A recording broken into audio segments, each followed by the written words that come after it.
A poor 6-year-old black girl asked a paralyzed millionaire, "If you trade your leftovers for a miracle, would you do it?" "I can make you walk again," she said. He laughed. But then everything changed. Robert Harrison, a wealthy 52-year-old white millionaire, sat in silence in his opulent yet chilly mansion on a December night, facing the huge window that looked out onto a vast expanse of snow. Thick flakes drifted gently, swirling in the pale yellow light, carpeting the grand but silent estate in a silvery white blanket, like a fortress isolated from the world. The vast, magnificent living room, once meant to be filled with laughter and conversation, now stood eerily quiet. Robert sat motionless in his expensive wheelchair, the soulless machine that had replaced his legs for the past 20 long years. His eyes were empty and unfocused as he stared through the glass, his mind drifting back to distant memories of a life once brimming with joy and hope. He remembered that fateful day 2 decades ago when a car accident stole his ability to walk forever. Before then, Robert had been a powerful, ambitious man, admired by friends and business partners alike. He had it all: immense wealth, soaring fame, and his beautiful wife, Diana Harrison, by his side. But the accident changed everything. In the days after he learned his legs would never recover, friends and partners still visited often, but their concern quickly faded once they realized Robert had lost his power and influence. Phone calls dwindled. Social engagements became rare, and then stopped entirely, leaving him in deepest loneliness. He gradually understood that in the vain world he'd inhabited, people cared only for their own interests, and no one truly shared another's pain. Worse still, the woman he had loved beyond measure left him. Diana, who had once accompanied him to lavish parties, decided to divorce after 5 years of enduring the bitterness and resentment he poured onto her every day. She said she could no longer bear the hatred and coldness in his eyes each time she tried to help him. When Diana walked away, Robert felt as though his final tether to the world had snapped. His eyes no longer shed tears. Only boundless emptiness and chill remained. Then his mother, Eleanor Harrison, the only one who had tried to stay in touch, grew distant too. Each visit of hers was marked by a deeper look of sorrow and helplessness in her aged eyes. As she watched her only son retreat further into darkness, she urged him to reconnect, to find new joys. But Robert's stubborn pride built an invisible wall between him and the woman who had borne and nurtured him for so many years. Her visits grew sparse, and now they were little more than brief, awkward phone calls filled with painful silences. Robert sighed quietly, his gaze sweeping the dim room. The priceless paintings on the walls and the lavish furnishings no longer stirred anything in him but bitterness and emptiness. He had once believed money could buy anything, but now he understood that no fortune could purchase an understanding heart, a comforting hand, or genuine love. He recalled the feeling of walking on his own 2 feet, something he had dreamed of experiencing again for 20 years. He despised himself for his helplessness, despised the meaningless existence he led, and more than once had thought of ending it all. Yet he'd never found the courage to let go. So he remained like a silent ghost wandering a world too wide for him. A cold draft slipped through a crack in the door, making him shiver despite the room's warmth. Robert wondered if his life could ever change. Did miracles truly exist? Or were they just lies he once believed in his youth? In the terrifying silence, he suddenly heard a soft knock at the servant's side door. He startled and glanced at the clock on the wall, well past midnight. Who could come at this hour? His only remaining maid, Sophia, had long since left his service. At first, he wanted to ignore the knocking. Nothing could pull him from a self-imposed solitude he'd embraced. But the tapping persisted, gentle yet insistent, as if trying to awaken something deep within his soul. With a sigh, curiosity won out. He slowly propelled his wheelchair down the long, dark corridor, past cold rooms filled with sad memories. When he reached the door, his heart began to pound, a mix of anticipation and anxiety. He opened it slowly. Standing before him was a tiny girl, her dark skin striking against the weak porch light. Her clothes were ragged, and her big bright eyes looked up at him full of hope. "Mister," her small voice rang out in the freezing night, "I'm so hungry. Do you have any leftovers you could spare?"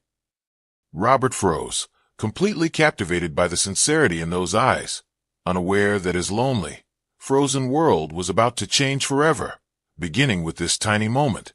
Robert froze, caught completely in the sincerity shining in her eyes. The pale yellow porch light softly illuminated her delicate face, accentuating the smooth ebony of her skin against the bone-chilling cold of the winter night. She stood there shivering, her wide, clear brown eyes fixed on him, without a hint of fear or hesitation. Robert cleared his throat softly, trying to mask his surprise and embarrassment. He was used to the wary glances and evasive looks people gave when they saw his extravagant wheelchair, but the girl before him seemed oblivious to his disabled legs, unafraid to stand before a wealthy white man. "Did you say something?" Robert asked, his voice gentler than he'd intended. The girl gently brushed her tangled, snow-dusted curls aside and looked up at him, her voice trembling but clear. "I'm so hungry. Do you have any leftovers?" Robert felt a sharp pang in his heart at those genuine words. How long had it been since someone spoke to him with such simplicity and honesty? How long since anyone saw him as a person rather than his money or his crippled legs? He studied her more closely. She wore a threadbare coat with one pocket torn, revealing the thin fabric beneath.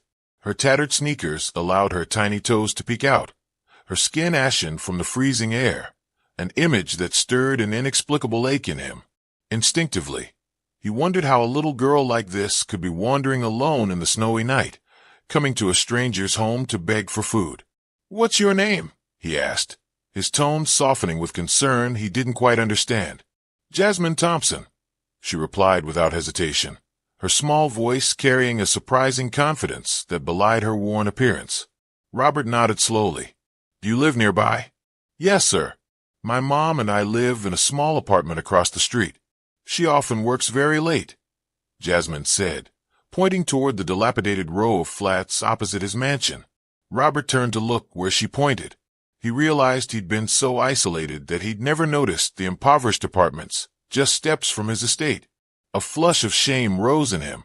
How selfishly he'd lived. "Then why didn't you wait for your mother to come home and eat together?" he asked gently. "My mom works 3 different jobs. Some nights she gets home very late. Today our kind neighbor said rich people always throw away good food, so I thought I'd ask you." Jasmine explained matter-of-factly, as though her actions were perfectly ordinary. Robert's chest ached at her blunt honesty. He fell silent for a moment, watching the little girl shiver. Then, without hesitation, he opened the door wider. "Come inside. I'll get you something to eat." Jasmine stepped into the house tentatively, her eyes widening at the opulence around her. Expensive treasures stretched out before her like a whole new world. Yet Robert was most surprised by her lack of greed or envy. Only a childlike curiosity glowed in her gaze. He led Jasmine into the kitchen and retrieved a platter of uneaten food. She accepted it with deep gratitude, but instead of digging in, Jasmine looked up at him earnestly. "Do you want me to help you?" she asked. Robert chuckled softly. "What could a little girl like you possibly do?" "I can help you walk again," Jasmine said with utter seriousness, fully believing her own words. Robert's smile vanished, his eyes flashing annoyance. Surely she was mocking him. He was about to refuse outright, but the clear sincerity in her innocent gaze stayed his tongue. There was no trace of ridicule. She truly believed she could help him. "Are you joking?" he asked, fighting to remain calm. "No, I'm not joking," Jasmine answered firmly. "My mother always says that kindness and love can heal anything. If you help me not be hungry, I'll surely be able to help you." Robert looked into her eyes again and saw nothing but purity and sincerity. He remembered the countless doctors, renowned specialists, and costly treatments he'd pursued over 20 years, all to no avail. How could this little girl do what the entire medical world had failed to do? Yet something in Jasmine's unwavering faith stirred a spark of hope in him, something he hadn't felt in years. "All right," he whispered. "I'll agree, but only because you're hungry and cold, not because I believe in the miracles you speak of." Jasmine beamed, her smile the first warmth that had touched Robert's icy heart in years. Outside, the snow continued to fall heavily, but for the first time in 20 years, Robert felt something shift within him. And it all began with a strange little black girl on his doorstep on a freezing winter night. As the door closed behind Jasmine, Robert remained motionless in the vast living room, cradling the small flower she had just given him. He gently traced its fragile, slightly yellowed petals, and yet there was a strange beauty in them, the beauty of a genuine gratitude he had long since forgotten. Robert sighed. For the first time in years, he felt a rare lightness in his chest. The next morning, when Sophia, his longtime housekeeper, arrived for work, Robert decided to tell her about the strange encounter the night before. He'd always trusted Sophia. She'd worked for his family since he was a child and had cared for him through his hardest days. So, he was taken aback by her reaction. You can't trust a random child like that, especially a little black girl from that rundown neighborhood, Sophia said sternly. Who knows what she and her mother want? Maybe they know you're rich and want to exploit your kindness. Robert frowned, offended by Sophia's harsh words. He knew she held old-fashioned prejudices, but he'd never felt so irritated. Deep inside, a protective urge for Jasmine stirred. Sophia, she's only 6 years old. I found her completely sincere, Robert replied softly. Sincere? Sophia scoffed, her eyes narrow with distrust. Robert, how many people have taken advantage of your wealth? Don't let yourself make that mistake again. Robert fell silent. Her words stung, but they also made him question. Had he been too naive and trusting? That afternoon, a familiar knock sounded at the door again. Robert opened it swiftly to find Jasmine standing there, her little face radiant like a winter sunrise. Hello, Mr. Robert, she called cheerfully, offering him another small flower wrapped carefully in old newspaper. I came back to say thank you. This is the miracle of gratitude. Robert smiled, and all his worries seemed to disappear when he saw the clear light in her eyes. He accepted the flower with genuine warmth. Thank you, Jasmine, he said gently.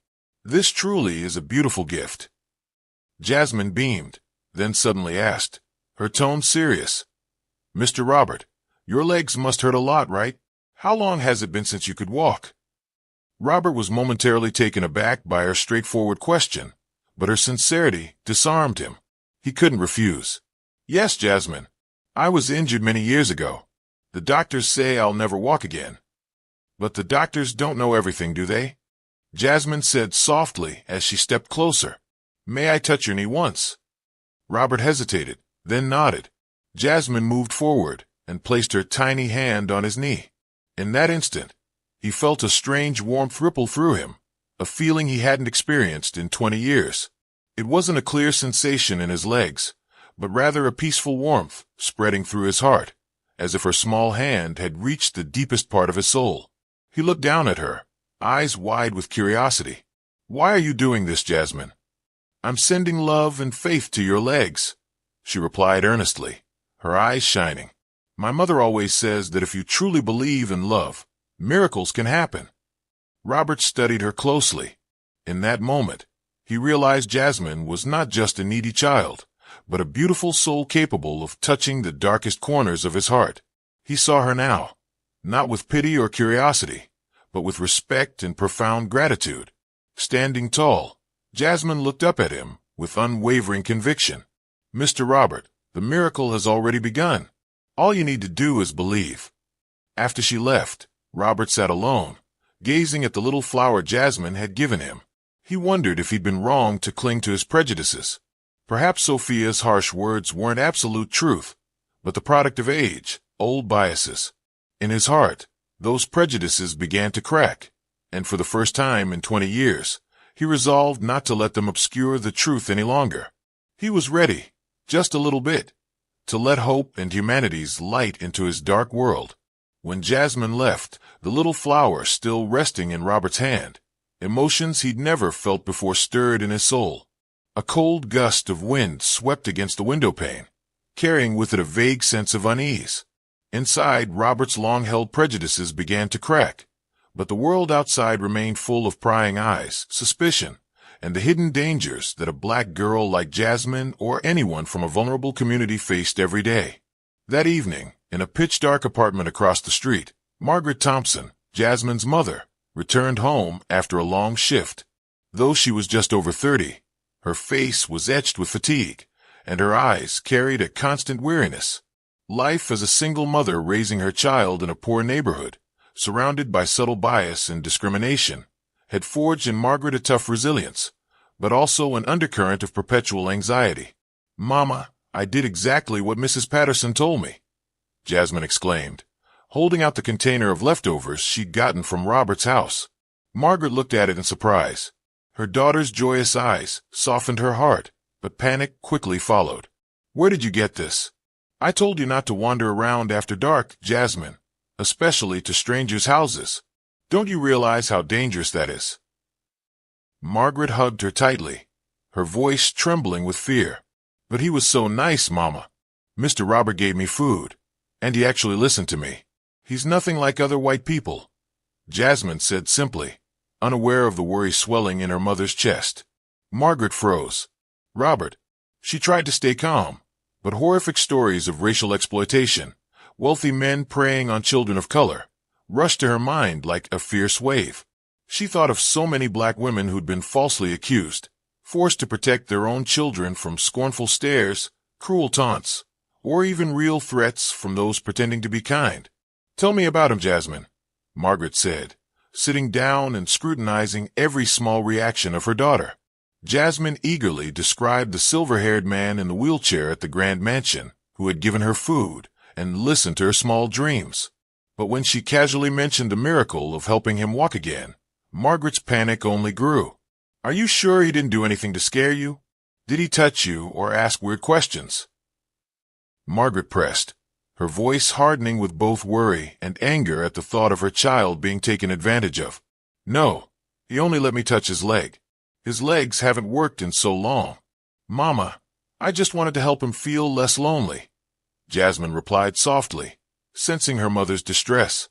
Margaret pulled her even closer, her heart a swirl of conflicting emotions: love for her daughter, sorrow for the dangers black children face, and an overwhelming fear of a world she couldn't control. Finally, she stood silently, determined to confront Robert and protect her girl at all costs. The next morning, just as Robert was finishing breakfast, a rapid knock came at the door. When he opened it, he found a slender black woman with fierce eyes, Margaret Thompson, standing on his doorstep. "You must be Robert Harrison," Margaret said, her voice steadied despite her nerves. "I'm Jasmine's mother. I want to know what you did with my daughter last night." Robert was taken aback, but quickly recognized the worry in Margaret's gaze. He gently invited her inside and explained everything that had happened, from Jasmine's request for food to their conversation. Yet, the atmosphere between them grew tense as Margaret's long-standing defenses kicked in. "Do you know what people say about wealthy white men and poor black girls? Do you know how scared I was to see my daughter walking into your home alone in the middle of the night?" Margaret said, her tone firm but shaking with the pain of a single mother who'd endured too much. "You won't be the first man to promise good things and turn them into a nightmare for a child of color, Mr. Harrison." Robert hesitated, then replied slowly, "I understand your fear, Margaret, but Jasmine is the first child to make me feel human again. I never had ill intentions toward her. I only wanted to help." Margaret looked him squarely in the eyes and saw not pity or dark desire, but loneliness and a yearning to be trusted. Yet she still wasn't ready to lower her guard. "If you truly have nothing to hide, I want to see where you live for myself. I'll come here with Jasmine, and only when I feel safe will my daughter come back. Do you agree?" she asked. Robert nodded without hesitation. "You and Jasmine are always welcome here. If I ever give you cause for doubt, tell me. I don't want anyone to feel afraid in this house again." Margaret studied Robert for a long moment, then gave a small nod. In that instant, both realized that despite the barriers of past fear and societal prejudice, the courage to speak openly could forge a new path forward, however fraught with doubt and pain. And so the true journey of change, for those once stifled by racial bias, and those long isolated by privilege, had taken its first tentative steps. The tense atmosphere of that morning still lingered as Margaret left the mansion with Jasmine, her heart full of doubts and confusion. Yet, true to her word, the next evening Margaret returned with her daughter. She couldn't deny the mixture of curiosity and unease she felt stepping through the tall iron gate into a world so different, where the cold white brick walls seemed to symbolize the distance and prejudice that had divided generations. Jasmine clutched her mother's hand, her eyes bright with excitement, yet wary. Margaret felt her pulse quicken as they approached the front door. Robert's house was brilliantly lit, and his silhouette stood patiently in the window, as if he'd been waiting for them a long time. Just as they crossed the front lawn, a luxury car pulled up beside the gate. The window rolled down to reveal Dolores Mayfield, their wealthy neighbor, known for her vicious remarks about those poor people of color. Dolores raised an eyebrow at Margaret and Jasmine, then sneered loudly through the open window, not bothering to hide her contempt. Wow, Harrison's being kind to a bunch of beggars now. What a topsy-turvy world. Her words carried across the street, catching the ears of other neighbors out for an evening stroll. A middle-aged man in a fur coat slowed his pace to give them a scornful look. A woman nearby shook her head, whispering vicious comments about the Thompsons daring to set foot in the rich folks' domain. Margaret heard it all, each cruel remark like a dagger to her pride. Jasmine squeezed her hand tighter, her eyes flicking anxiously to her mother. But Margaret lifted her chin and quietly led her daughter forward into the mansion's doorway, her heart pounding with turmoil. She knew that a single moment of hesitation could make her child a target of the silent hatred and hidden violence that prowled this place, where people of color were only allowed to do menial work, never to be treated as honored guests. The door swung open to reveal Robert, his face bright with a rare warmth. He gently invited them into the living room, ignoring the hostile stares outside as a silent act of protection. Today he had prepared the room meticulously, the chairs arranged neatly, a pot of steaming tea on the table, and a small pastry placed just so, an unassuming but heartfelt welcome. "Thank you for trusting me again, Margaret." "Hello, Jasmine. I'm so glad you're here," Robert began, striving to ease the tension. Margaret sank into a chair, her eyes still alert but noticeably softened. Jasmine, however, could barely contain her excitement. She darted around the room, taking everything in, then ran back to her mother and whispered, "Mama, Mr. Robert is so lonely. I think he needs us, and we need him, too. Here, nobody calls me a nuisance." Margaret's heart ached. Despite the alien and judgmental glances, Jasmine had found a rare peace beside this man. As Jasmine busied herself with the pastry, Robert turned to Margaret, his eyes shining with sincerity and a touch of nervousness. "I know this may seem sudden, but I truly need someone by my side. This house is too large, too cold, and I can't manage everything on my own. I've talked to my lawyer about hiring a housekeeper, but no one stays long. Jasmine has given me something I thought I'd lost, faith and a sense of purpose." Margaret fell silent. In Robert's gaze, she saw genuine loneliness, not pity or ulterior motives. Yet bitter memories of the past made her hesitate. "Do you really think this is that simple? Aren't you afraid of the rumors out there? Afraid people will say you're harboring my daughter for some impure reason?" she challenged. Robert nodded slowly. "I used to live for society's approval, and it left me crippled in both body and spirit. I don't want to live that way anymore. If you'll have us, I'd like to invite you both to stay here, at least until your lives settle. I ask for nothing in return but your trust, your friendship, and if you'll allow it, a sense of family." Margaret was silent for a long time. She knew this opportunity, a safe home, steady meals, a brighter future for Jasmine, was something she'd barely dared to dream of. Yet her pride as a poor black woman, hardened by years of humiliation and scorn, rose up in conflict. She recalled countless moves forced by landlords who threw her out because of her skin color, the fear of walking alone late at night with no one to protect her, the tears she'd seen in Jasmine's eyes when classmates excluded her. All of it swelled in her heart. Now finally, Margaret squeezed Jasmine's hand and looked Robert in the eye. "If you truly want to share your home, I have 3 conditions. First, Jasmine's needs come first. Second, I will help manage the household. We will not be freeloaders. Third, if someday you want us to leave, just tell me, and we will go with our dignity intact." Robert smiled, feeling a genuine warmth in his chest for the first time in years. "I promise. Outside, the hostile stares and gossip continued. But inside that door, for the first time in a long while, three strangers chose to trust one another, staking their lives on a bold decision that would change their fates forever.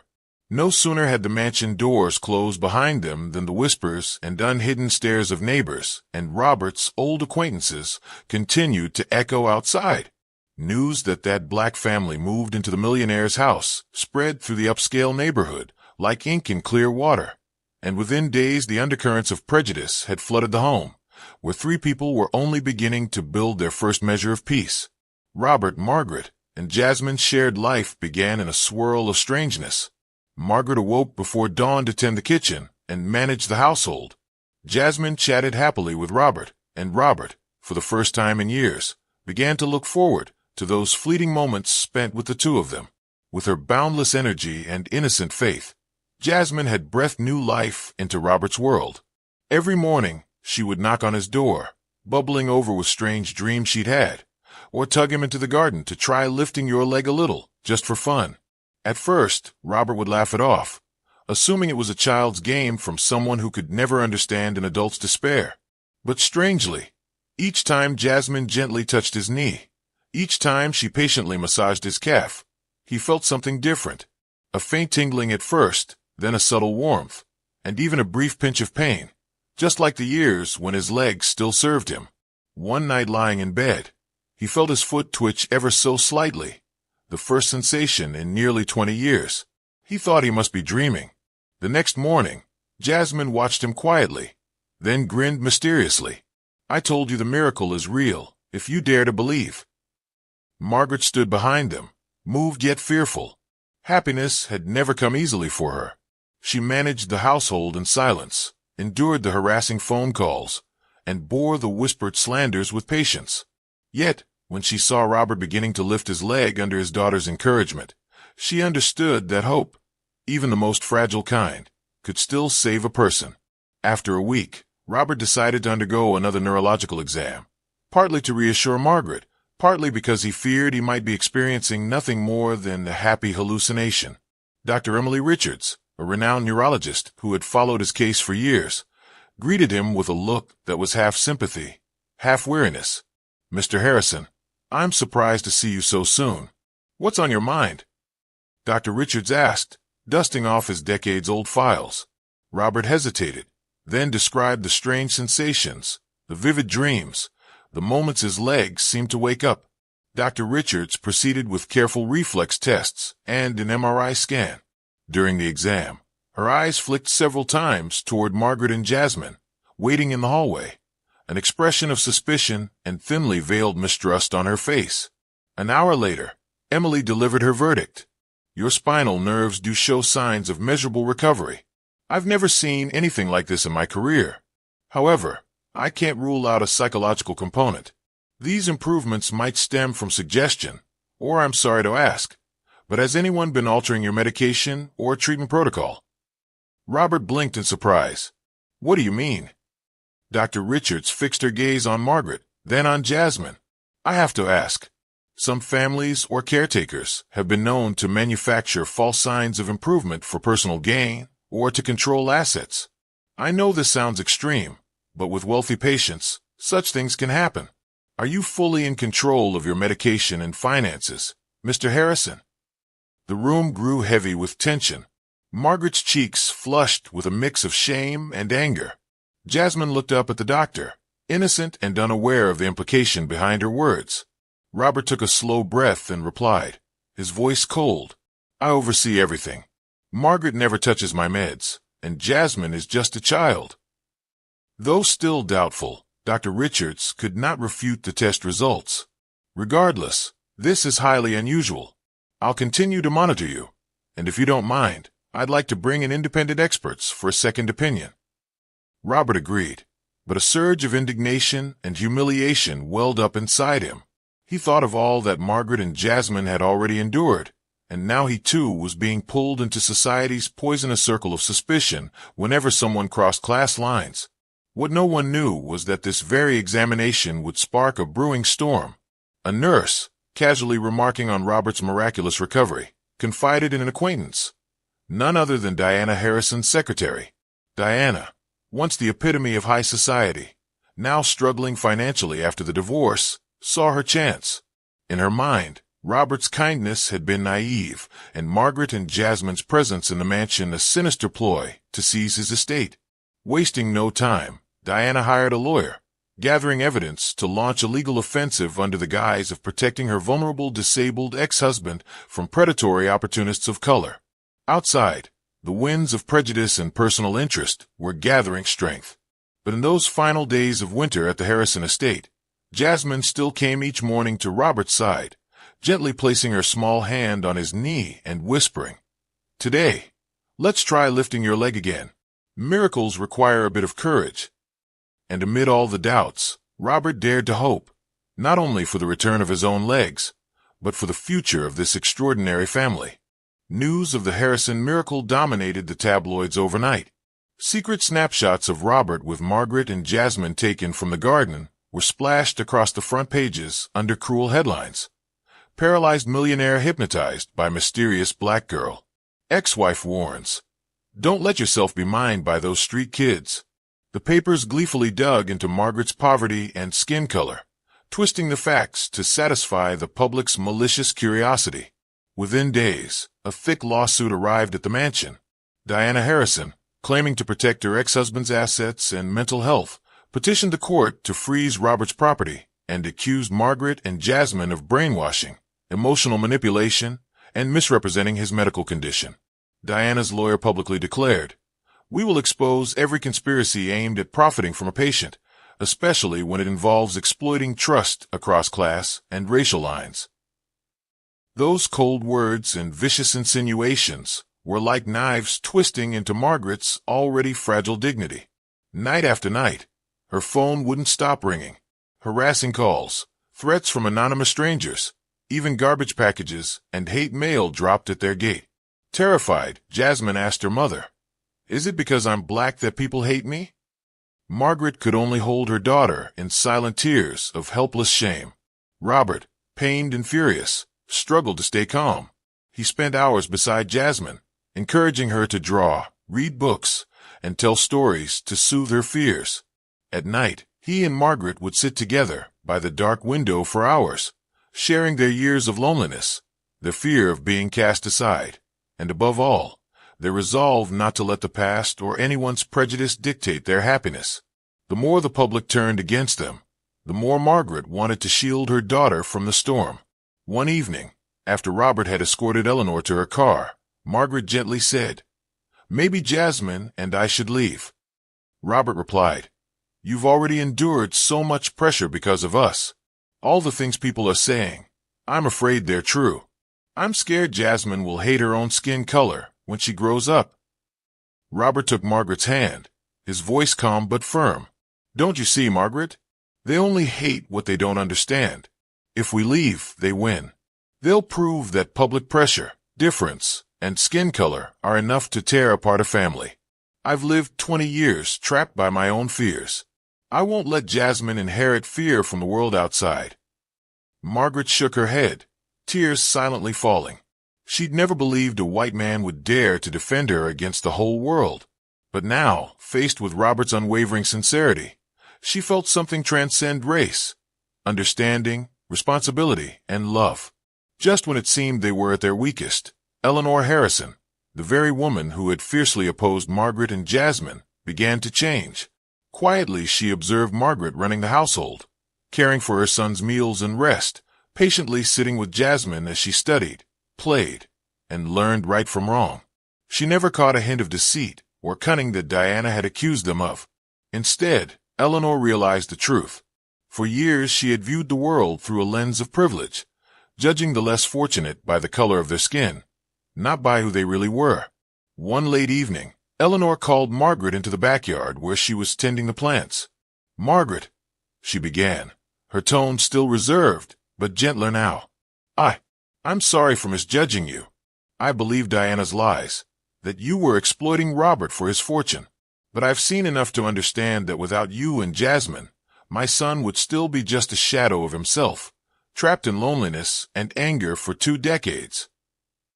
Margaret said nothing, but her eyes shone with gratitude. Eleanor continued, I'm going to speak with the family lawyer. I'll do everything I can to protect Robert, and to protect you and Jasmine. What Diana is doing is unacceptable. The world needs to hear the truth from those who live it. From that night on, a quiet alliance formed in the mansion. 3 adults of different ages, backgrounds, and skin colors, and 1 small girl. They were no longer merely battling society's prejudice. They had become a true family, believing that the only real miracle wasn't a healed pair of legs, but compassion and unity. Outside, Diana and the press continued their smear campaign. But inside those doors, for the first time in years, the true meaning of family began to shine through, a bond stronger than any accusation, any prejudice, any difference. And in that still glow of hope, Margaret knew she had been right not to let go. Ever since Eleanor began to take her side, Margaret felt she'd gained a real ally in the mansion. What she didn't know was that even within these familiar walls, a silent darkness lurked, embodied in the one person Robert had trusted above all, Sophia. For nearly 30 years, Sophia had been the loyal housekeeper to the Harrisons. She'd quietly witnessed every twist and turn of their family's life, caring for Robert from his rebellious adolescence through the darkest days of his despair. Yet living all those years in this wealthy neighborhood had imbued Sophia with deep-seated prejudice against anyone different, especially poor people of color. Sophia had never liked Margaret or Jasmine, though she always wore a polite expression. Whenever Eleanor praised Margaret's devotion or marveled at Jasmine's purity, Sophia's face would contort ever so slightly, and her eyes would flash a barely concealed contempt. In her mind, the Thompsons' presence was a stain on the Harrison legacy. It was Sophia who first approached Diana Harrison when she heard Diana was gathering dirt on Margaret. Loyal to the Harrisons and resentful at seeing outsiders occupy her old domain, Sophia went well beyond her role as housekeeper. She called Diana's lawyer and eagerly relayed half-truths and outright fabrications. Margaret rifled through Robert's study. She claimed Jasmine eavesdropped on family meetings. Margaret had been sneaking around the estate's financial documents. None of it had any proof, but it swelled Diana's lawsuit file and ignited a fresh wave of public outrage. One Monday morning, Margaret slipped into the storage room and heard Sophia's voice on the phone in the back garden. At first, she turned to leave, but then phrases like exploiting his kindness, Harrison family assets, and outsiders shouldn't stay long stopped her in her tracks. She crept closer to the doorway and heard Sophia say, I told you, Diana, Margaret isn't as innocent as she seems. First she came begging for leftovers, and now she's clinging to Robert's wealth. I see it all. If you need more details, I'll keep feeding them to your lawyer. Margaret's hand clenched into a fist, tears burning her cheeks with anger and humiliation. She remembered every cold glance from Sophia, every sly insinuation, every polite but empty refusal behind Sophia's smile. Now it was clear the woman Robert trusted most was stabbing them in the back. That evening, Margaret stayed silent until Jasmine was sound asleep. Then she went into the kitchen where Sophia was wiping down counters and spoke with quiet resolve. Sophia, what have you been telling Diana? Why invent lies about me and Jasmine? Do you think I wouldn't hear? Sophia looked up without changing expression. I'm only stating facts, Margaret. The Harrison family has been far too generous to you. No one wants this house turned into a mess by people unworthy of it. I'm preserving Robert's legacy, and you should know your place. Margaret's hands trembled with rage, but she forced herself to keep her voice steady. You know, I have never touched anything that didn't belong to me. I only ever try to do my work honestly and protect my daughter from the very prejudices you're spreading. Do you even realize how much harm you've caused? The confrontation grew more tense when Robert happened to walk by and caught the end of their exchange. He froze in the doorway, eyes wide, looking between the two women to whom he owed so much, each in a different way. What's going on here? He asked, his voice filled with emotion. Margaret turned to him, tears streaming down her cheeks. Sophia has been feeding Diana information to bolster her lawsuit, spreading lies about me and Jasmine. She's doing it not to protect you, but because she hates us for being black. Sophia did not flinch. Her eyes blazed with stubborn anger. I'm doing what's necessary to protect the family's inheritance. Robert, can't you see? She'll strip you of everything. Robert stood rooted to the spot. For decades, Sophia had been his closest confidant after his mother. She attended to his wounds, both physical and emotional, when the world abandoned him. But now he could not deny the truth.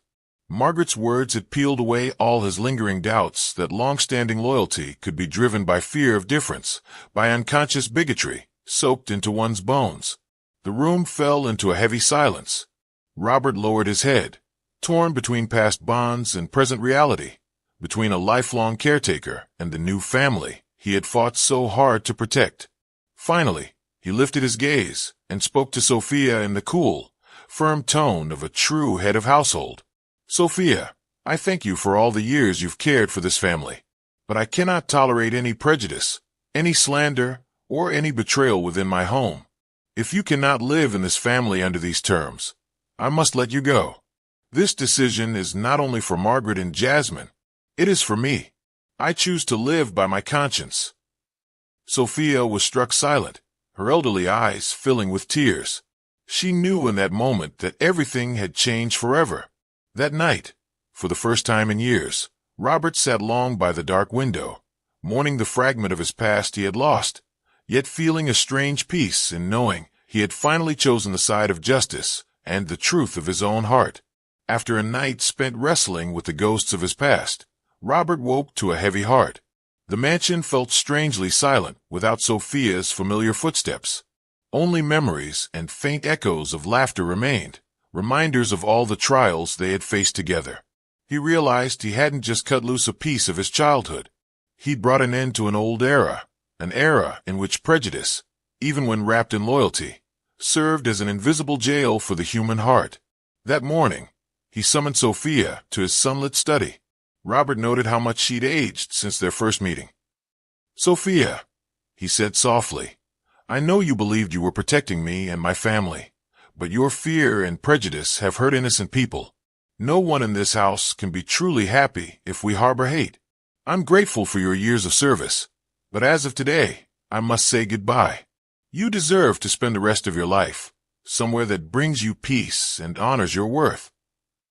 Sophia said nothing, bowed her head, and slipped away in silence, tears glistening in her eyes. Tears of someone caught between two worlds. Robert stood at the window long after she was gone, feeling both a pang of sorrow and a lightness of relief.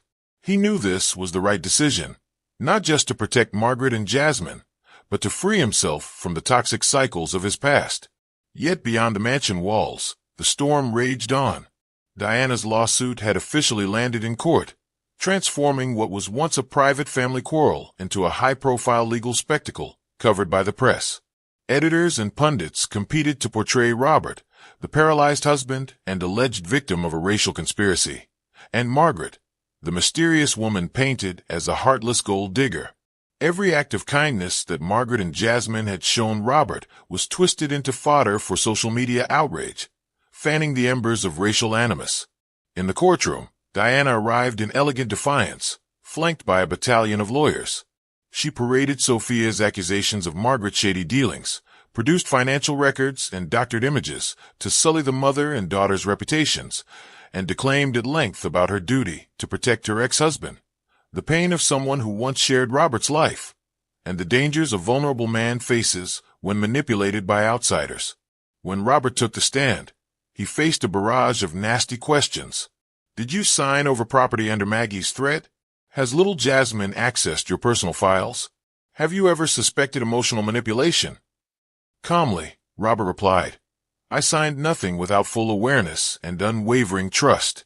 No one coerced or manipulated me. The only gift I received is life itself, a gift I thought lost to me for 20 years. Tension peaked when Diana's lawyer asked that 6-year-old Jasmine, her wide, innocent eyes, be called as a witness. The courtroom fell eerily silent. Margaret gripped her daughter's hand, fear etched on her face. But Jasmine surprised everyone, climbing onto the stand with quiet courage. She greeted the judge with a small smile and answered each question with surprising poise. Jasmine, the lawyer asked, do you know why you're here? Jasmine glanced around, her eyes bright. They said my mom and I did something bad to Mr. Robert, but I don't understand. He's my friend. I just help him be happy, and every day we try to help him remember how to walk." A hush fell over the room. The lawyer pressed on. "Have you ever taken anything from Mr. Robert? Has your mother taught you to sneak around?" Jasmine shook her head earnestly. "No, sir. Mama told me to always ask first. I only give Mr. Robert flowers. I think flowers make people happier than money." The judge softened. "Do you love Mr. Robert?" he asked. Jasmine nodded, eyes shining. "I love him so much. He used to be sad like my mom and me, but now he knows how to laugh. Everyone here calls us outsiders, but Mr. Robert calls my mom a friend, and he calls me his little miracle doctor." Quiet laughter and tears rippled through the gallery. Jasmine's simple words struck a chord, even among the reporters who had spread falsehoods. They began to see the story not through suspicion, but through the eyes of a child who only wanted to give and receive love. Finally, the judge ruled there is no evidence that Margaret and Jasmine exploited or harmed Mr. Harrison. On the contrary, the court finds they have provided him significant emotional and physical benefit. Ms. Diana Harrison's case is dismissed. The Harrison family is free to continue their lives.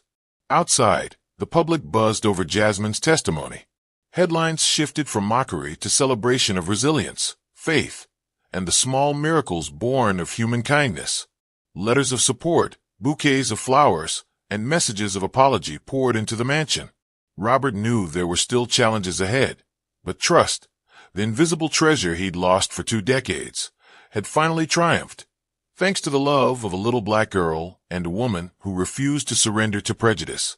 And in that moment, Robert understood that it was not legs nor money, but faith and decency that holds the true power to resurrect a soul. After Jasmine's moving testimony, the courtroom fell into an almost unbelievable hush. Those who had criticized and doubted her were now silent, listening, and a flicker of empathy appeared in their eyes. Margaret sat quietly in the gallery, tears welling, not from pain, but from pride and joy at seeing her little girl speak up for their entire family. And Robert felt something unlock in his chest, a part of his soul long imprisoned by fear, hurt, and shame. The lawsuit pressed on. Diana and her attorneys refused to relent, continually producing new documents and so-called evidence to paint Robert as the victim of an elaborate psychological scheme masterminded by Margaret and Jasmine. The media buzzed again, ready to pivot at a moment's notice for the next sensational headline. But this time, the tide was turning. That day, the courtroom was packed to capacity. The judge ordered a public medical demonstration, with independent experts and reporters in attendance. Dr. Emily Richards, the neurologist who had followed Robert's case for nearly 20 years, was called to the stand. Emily, long skeptical of any Harrison miracle, had to revise her views after witnessing his undeniable progress and surprising medical indicators. Before the bench, she declared firmly, "Initially, I believed Mr. Harrison's improvements might stem from psychological effects or suggestion, but recent exams confirm real, medically remarkable recovery in his motor function and neural reflexes. There's no sign of medication tampering or fraudulent treatment. I can't explain how it happened, but it is fact." An independent neurologist echoed her findings, pointing to the MRI scans. "The patient's nervous system has reestablished its basic connections. In our field, this is a truly unique case." Diana's lawyer scoffed. "So, doctor, should we believe in miracles or in the fairy tale spun by a 6-year-old? Dr. Richards replied, visibly moved. "I present the scientific truth. Yet sometimes love, trust, and the will to live are forces science can't fully measure." A hush of astonishment fell over the room. Robert, who had remained quiet through every accusation, now faced the judge's request to stand. Margaret gripped Jasmine's hand. Eleanor covered her mouth, silently praying. Robert placed his hands on the chair arms and closed his eyes, gathering the strength of 2 decades of pain. A deep breath. Every gaze in the courtroom fixed on him, the man long deemed permanently disabled. He tensed, feeling a familiar numbness up his spine. But this time there was no shame or fear. He opened his eyes and glimpsed Jasmine's encouraging nod. Robert smiled. Then, trembling but determined, he lifted himself up. Inch by inch, He rose to the gasps of everyone present. The room seemed to choke on silence. Then he drew in a deep breath, took the assistant's hand, and took his first shaky step. Another step. A ripple of astonishment surged into spontaneous applause. Cameras flashed nonstop as reporters sprinted forward. It was real. Margaret sobbed with relief. Jasmine ran to hug his legs. Eleanor's tears flowed freely. The judge smiled and rapped his gavel. This is not only a legal victory, but a triumph of faith and human will. The judge dismissed Diana's case, preserving Robert's civil rights and property. No evidence of fraud or exploitation was found. Immediately, the media tone shifted from scorn to admiration, celebrating Robert's resilience, Margaret and Jasmine's courage, and the boundless love of this special family. Dressed in a simple white dress, Jasmine stood tall amid strangers, the living emblem of pure faith, a miracle that compelled society to reconsider itself.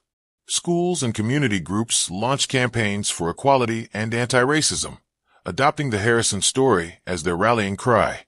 That evening in the familiar mansion, Robert, Margaret, Jasmine, and Eleanor sat together by candlelight. Robert whispered, "We've won more than a lawsuit. We've conquered the darkness of prejudice. This family was born from the miracle of faith." Margaret smiled and squeezed his hand. Jasmine, resting her head in Eleanor's lap, whispered, "Tomorrow, I'll teach Mr. Robert how to jump rope." They all laughed as a spring breeze drifted through the windows, carrying hope of a truly new beginning. Laughter and joy from that legal victory still echoed through the Harrison mansion on that first spring evening after the trial. Robert, Margaret, Jasmine, and Eleanor gathered together, unwilling to break the strange peace that had settled over them. The four of them, once strangers, once standing on opposite sides of society, had now become a unique family, bound by understanding, courage, and love that transcended every prejudice. The next morning, as the first sunlight turned the garden gold, Robert awoke earlier than usual. He practiced walking down the hallway, feeling each step, not alone anymore, and no longer weighed down by despair. Margaret was watering the flower pots Jasmine had planted by hand, while the little girl chirped to Eleanor about her drawings of a happy family. After breakfast, Robert lingered at the kitchen doorway and watched Margaret intently. His eyes no longer held the darkness of a man burdened by shame and hurt, but instead the light of someone who had rediscovered faith, love, and purpose.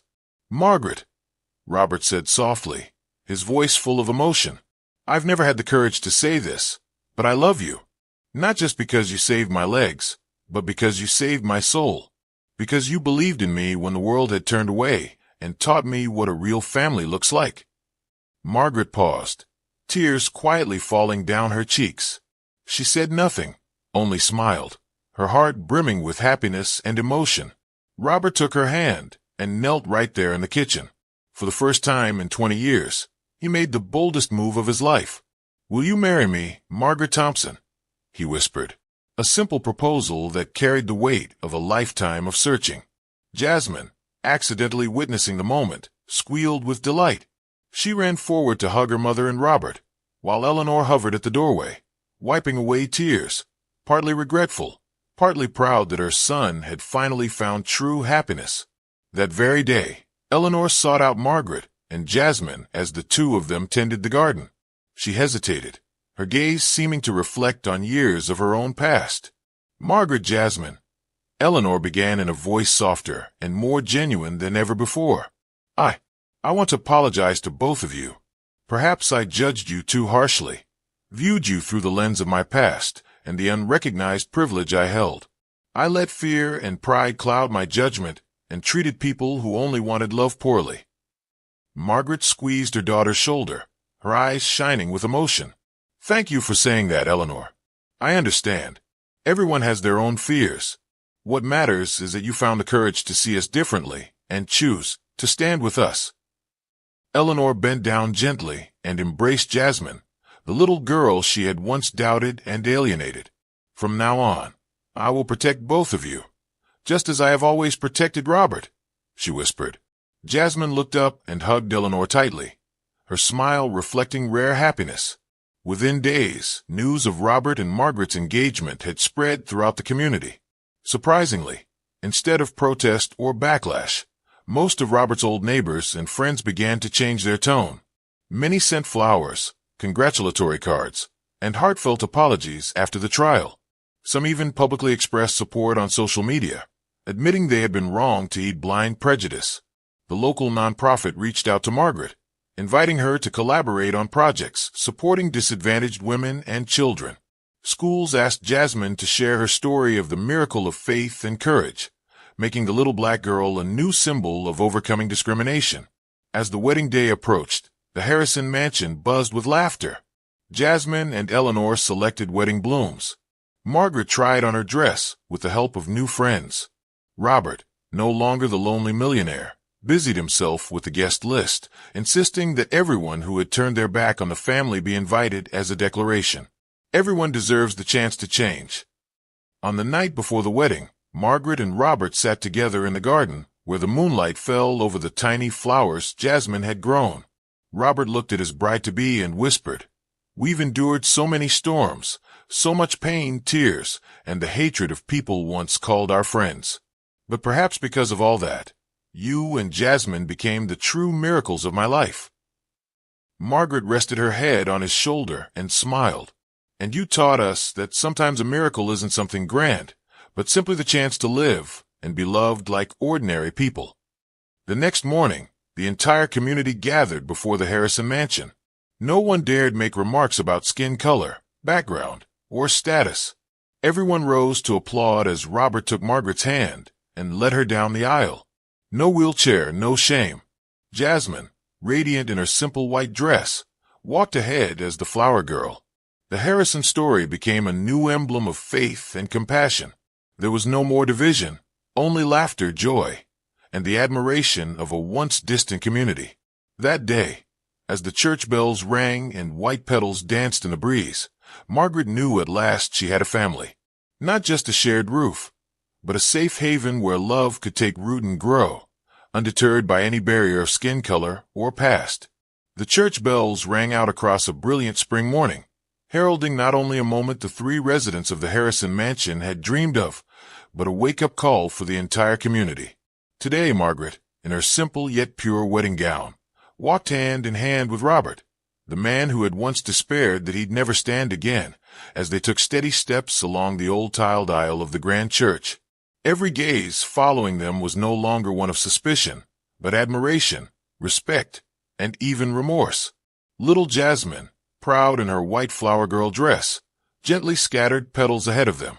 Her radiant smile, as bright as the morning sun, embodied innocence, bravery, and unshakable faith.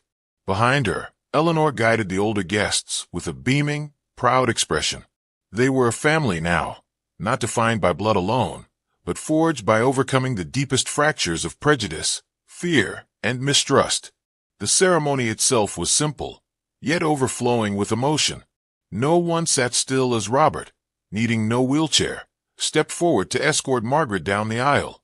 A hushed reverence enveloped the room before bursting into applause and heartfelt sobs from those who had witnessed their tears. When it came time for his vows, Robert looked into Margaret's eyes that held the weight of past hurts, regret, gratitude, and above all, profound appreciation for the woman who had weathered every storm with him. His voice was slow, clear, and resonant, touching the hearts of everyone present. Today, before God and all of you, I declare this love and trust are the true miracles of my life. Some say my ability to walk again is a marvel of medicine, but I know the greater miracle is learning to see beyond myself, rising above fear, breaking through invisible barriers our society has long imposed. I once let prejudice, shame, and loneliness paralyze my soul more completely than any physical injury ever could. Yet through Margaret, through Jasmine, through Eleanor, and through everyone courageous enough to confront their own biases, I've learned that the greatest miracle is to be believed in, forgiven, and loved. He scanned the pews, finding faces that had once sneered or doubted now wearing tentative smiles of empathy. I hope that from this small story, each of us will learn to open our hearts, to apologize, to make amends, and to give second chances to those we once excluded because of their background or skin color. Let us never allow fear or hatred to steal away the miracle that every human being deserves. Margaret squeezed Robert's hand, tears of pride glistening in her eyes. Jasmine stood below, clutching her tiny bouquet, her eyes shining with joy, fully aware that she had become both participant and witness to this extraordinary miracle of acceptance. When the service ended, the congregation streamed outside the church. For the first time, former critics, neighbors, old colleagues, even stern Mrs. Dolores stepped forward to shake hands and embrace Margaret and Robert, offering heartfelt apologies.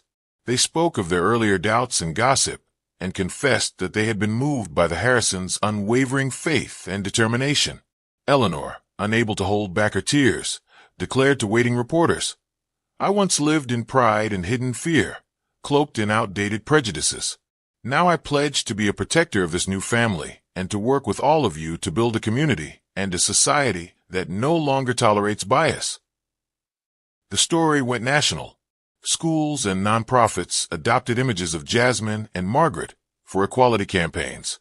A photograph of Jasmine leading Robert down the floral aisle with Margaret beaming at their side went viral, shared millions of times with the message, "Miracles aren't found in the color of one's skin, but in the colors of our trust." Back at the Harrison mansion that evening, the atmosphere felt like a festival. New friends and neighbors who had changed their hearts gathered in the blooming garden. Jasmine darted among them, laughing, occasionally hushing at Eleanor's side to share new miracles she dreamed the world might know. As night fell, Robert held Margaret and Jasmine on the balcony, gazing at a starry sky. He knew that their joy belonged not just to their family, but glowed as hope for many others, that all wounds can heal if we dare to love, humble ourselves to change, and believe enough to forgive. Their story would stand as a lasting reminder to the community. Only trust and love can truly mend every fracture, even the most enduring barriers of racial prejudice. And only when we each dare to admit our mistakes and extend the miracle of kindness will society become truly fair and compassionate.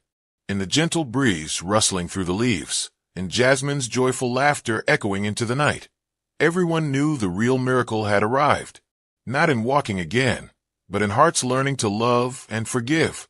And so a new chapter began, summed up in two simple words, family.